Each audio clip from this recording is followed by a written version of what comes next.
In last class we had just seen a decoder. I will just reiterate the same thing थोड़ा सा revise के लिए.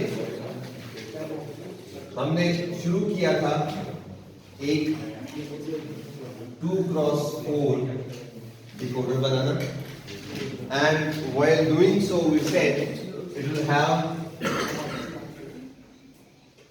two inputs A and B and enable input and 1, 2, 3, 4 outputs. Okay, and these outputs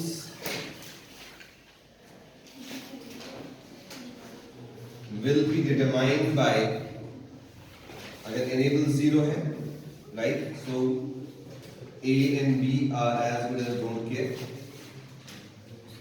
ठीक, इन सब cases के लिए enable 1 होना चाहिए. 0 0. What were the lines? Y0, Y1, Y2 and Y3. यहाँ पे Y3, Y2, Y1 and Y0. When your enable is 0, by the way, ये active high circuit है या active low circuit for enable? हाँ?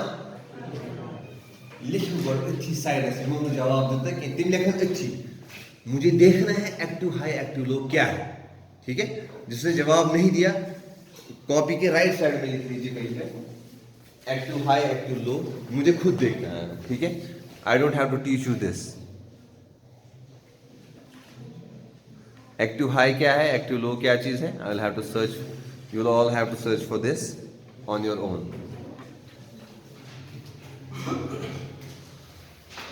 ठीक है जी, नेक्स्ट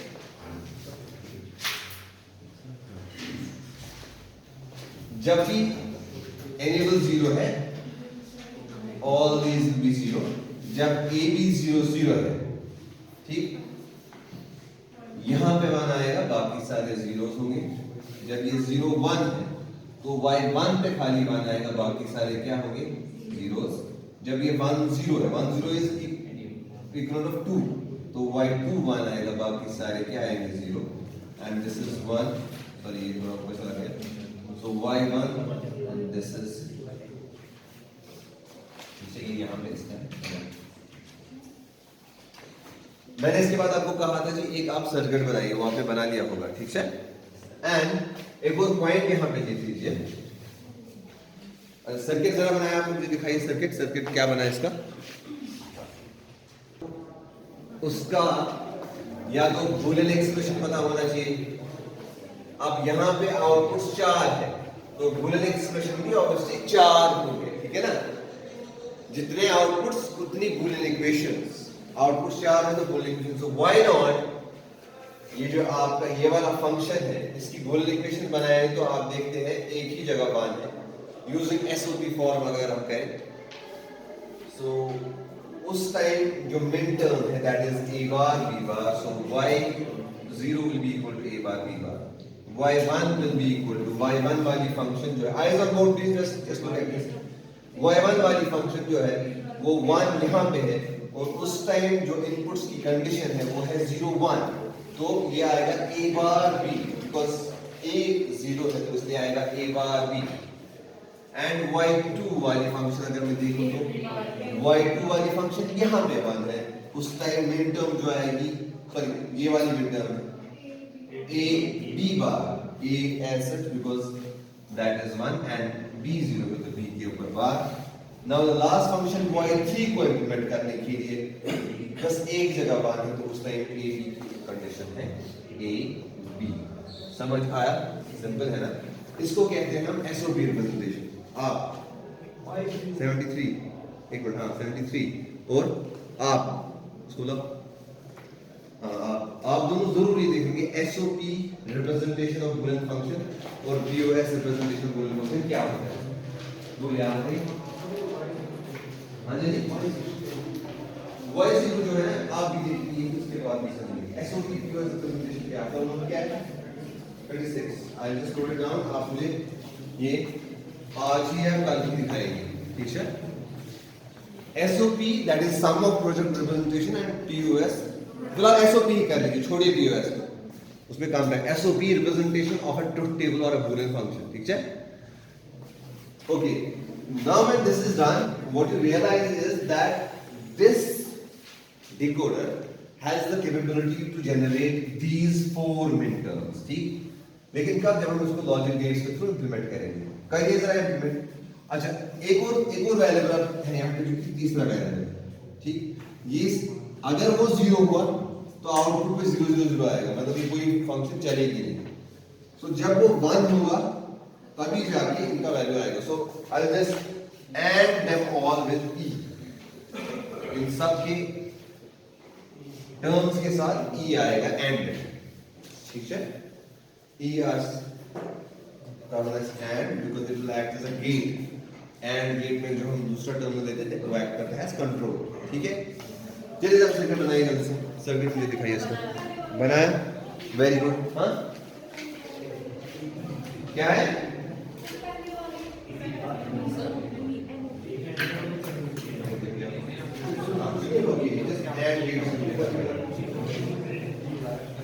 So, जरा circuit बनाइए। सर्किट में कौन से वाले गेट्स यूज हो रहे हैं? सर्किट में देखिए ए और बी आपने लिया, पहला एंड गेट, ये आपका निकलेगा वाई 0, लेकिन ए और बी ले रहे हैं, ए रादर तीसरा, तो इसमें ई आएगा। ए बार, बी बार और ई, दूसरी जो टर्म है उसमें आप लेंगे A bar B and E, obviously इसको एंड करके आपको निकलेगा y1। तीसरी जो टर्म है A B bar and E will be anded, तो आप तीसरी टर्म लिखेंगे। एंड चौथी वाली टर्म जो है वो होगी ए बी और ई। जिसको ये समझ नहीं आ रहा है, and I can see many faces जिनको ये समझ नहीं आ रहा है, गड़बड़ बस एक है। आप पहले देखिए एसओपी रिप्रेजेंटेशन क्या है। अगर आपने ये नहीं देखा, आपका पूरा डिजिटल जो है वो जाया है। और अगर आपको ये नहीं आ रहा है, और ये बड़ी बात कोई है नहीं, this is just a matter of 20 minutes, I guarantee you. आप 20 मिनट से 15 मिनट दीजिए, आप अच्छे से कर पाएंगे इसको। SOP representation of a Boolean function, YouTube पे सर्च देना, ठीक है? उससे फिर हमारा सर्किट बन रहा है, ठीक है जी? चलो ये हमारा सर्किट हो गया। जरा एक डीमल्टीप्लेक्सर का सर्किट देखिए, सॉरी हाँ, डीमल्टीप्लेक्सर का सर्किट देखिए, क्या वो और ये मैच नहीं हो रहे हैं? डीमल्टीप्लेक्सर में we use only AND gates, decoder में we also use only AND gates, ठीक है? सो इन अ वे आपका डीमल्टीप्लेक्सर और डिकोडर इंटरचेंजेबल है। अगर आप जस्ट इनपुट्स की ओरिएंटेशन चेंज करेंगे, your same circuit which is working as decoder can work as demultiplexer, and your demultiplexer can work as a decoder. Is that clear? So ये point लिख लीजिए।